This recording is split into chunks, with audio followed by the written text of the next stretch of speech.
convey my condolences and that of my family and the UD party for the loss of Rachel through these most heinous, most barbaric acts. And let me also take this opportunity to say that we are not living in normal times. We are living in extraordinary times. And I think it's incumbent upon all leaders to know that we are living in very, very delicate situation as a country. Anybody has got an opportunity to cause chaos, to incite. It's so cheap to organize a demonstration even of 50 people. It has no anybody. You don't even have to be a leader to do it. If you want to use your influence for negative reasons, it is so easy and so cheap to do that. But I just hope that leaders can realize the consequences and the weight of the influence they carry. I think it is sufficient to say that it is a democratic right of anybody to have a political opinion.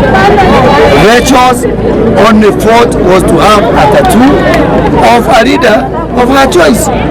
Surely how can that be a crime? And I want to say this. Rachel is not going to be buried alone. In my county of Kiambu, 5 people died as a result of the demonstrations. 2 people died in Naivasha.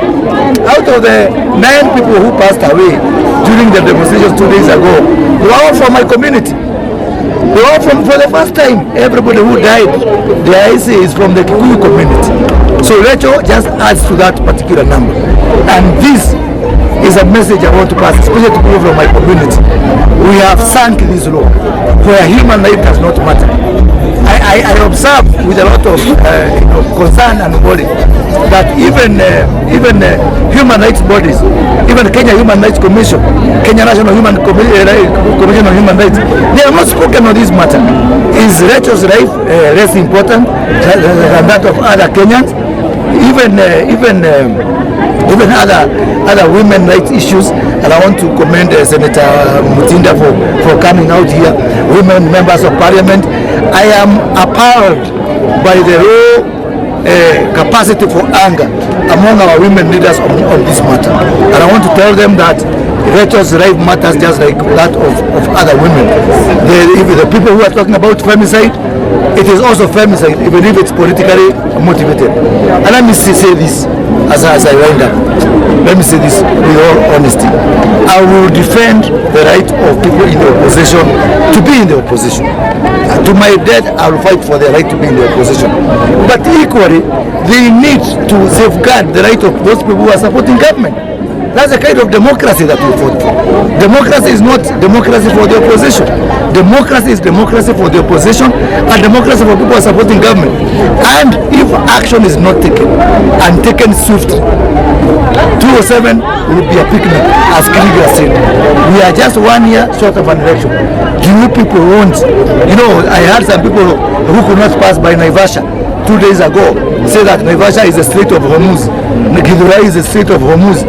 For example, if you are from Western Kenya and you think this is a problem for this particular region, if you cannot pass by Naivasha next year when you are going to see your loved ones, how would you feel? So let us not really parochialize and regionalize these issues as a country. When injustice happens to one person, it needs to be a concern for all Kenyans. And I can say here that I can see with some leaders in this country, we are headed for very, very, very delicate times. And the danger is, today we are going to depend on government and police to defend ourselves. Tomorrow we will defend ourselves and we will do the needful. Thank you. I think, first of all, I really want to appreciate the Foreign State for finding time to be with us here. My name is Senator Tabitha Mutinda, nominated Senator, Nairobi County. And today we are here to make a presser on a statement on the tragic death of Rachel and the dangerous politics of hate, intimidation, and incitement. We are deeply saddened and outraged by the horrific death of Madam Rachel, a young Kenyan woman who suffered a brutal acid attack allegedly carried out by unknown assailants. Rachel's only crime was openly openly expressing her democratic choice and political loyalty through a tattoo of President Dr. William Samoei Ruto on her body. With that is not just a personal legacy to Rachel's and loved ones. It is a painful reminder of the growing culture of intolerance, political intimidation, and recklessness of public rhetoric that continues to poison our national disclosure.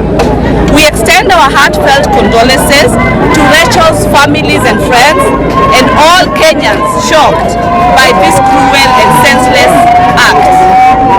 No family should bury a daughter or a son because of politics. No Kenyan should fear violence for supporting a leader of their choice. We strongly, in the strongest terms, condemn the carelessness, responsible and inflammatory remarks remarkably made by the former Deputy President regarding Gachagua, who publicly called for punishment and citation of Mount Kenya artist statement, normalize hostility, embolden extremists, and create an imaginable and eventual actionable. Allow me to repeat that. Such reckless statements normalize hostility, embolden extremists, and create an environment where violence against dissenting voices becomes imaginable and eventually actionable. Leadership demands restraint, wisdom, and responsibility, not threats, intimidations, or political bullying.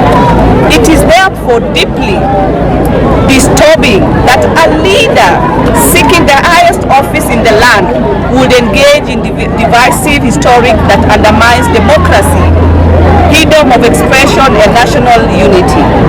Kenya is a constitutional democracy, not a political cult where citizens are punished for independent thoughts or political association. The politics of fear, cohesion, and vengeance has no place in the modern society of our beloved country, Kenya. History has repeatedly shown that when influential leaders weaponize anger and tribal emotions, ordinary Kenyans become the targets. Words matter. Public statements matter. Leaders must understand.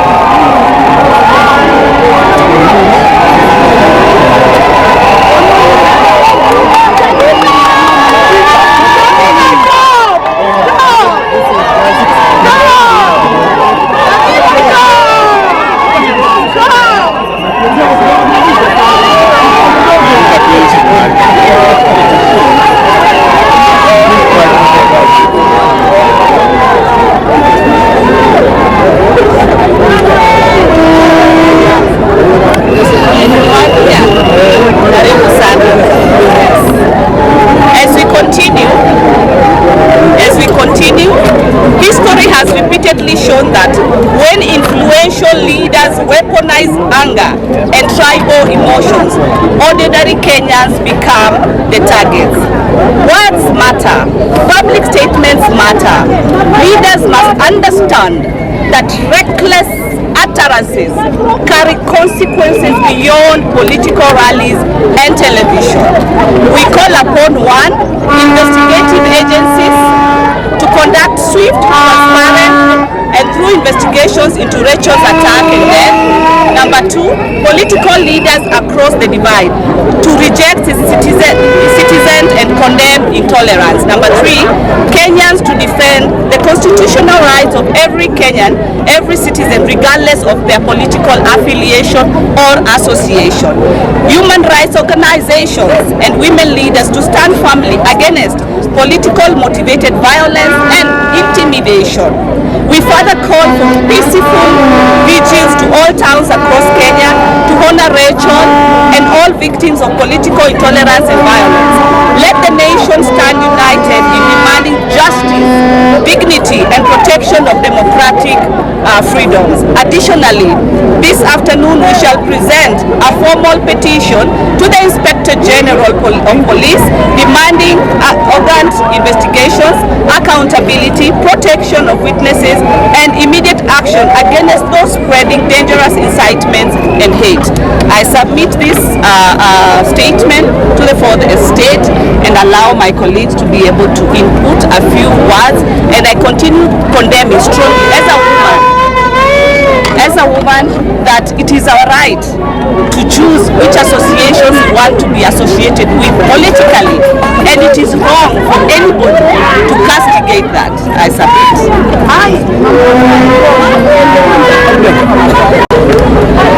My name is Leo Amutende, Member of Parliament,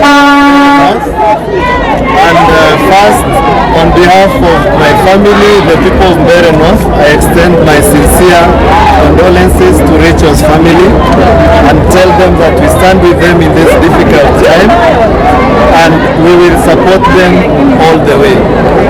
And I want to say, Kenyans, what we have witnessed with the Rachel's case is something that should not happen in Kenya. A democracy that is guarded by the Constitution and laws that we passed as a republic.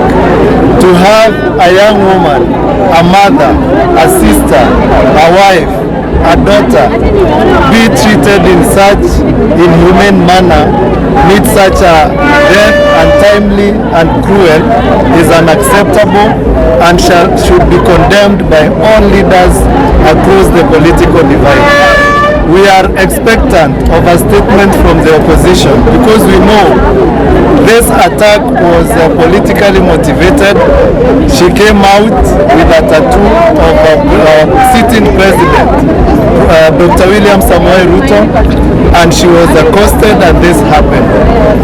I want to confirm that I was with the family at DCI homicide headquarters. The investigations are ongoing, and I believe we are going to see in the next few days action being taken against whoever did this shameful and despicable act against our sister, the late Rachel. In a cold slab in here, a young woman who a day like this last week was full of life and expressing the support to our leader, President William Samoei Ruto. She lies here, you know. It's actually really painful. No crime at all, you know. And I want to urge members of the fourth estate to circulate this so that anyone who feels that they can make political statements aimed at maligning a section of the public that sees what the president is doing and supports the president, it cannot happen in the Kenya of today. Otherwise, I thank you all for coming. I thank our supporters who came in their large numbers, and we say we are going to continue this. We are going to sensitize until the opposition comes out and condemns this act, or they tell us whether they are mobilizing their supporters against us. Thank you.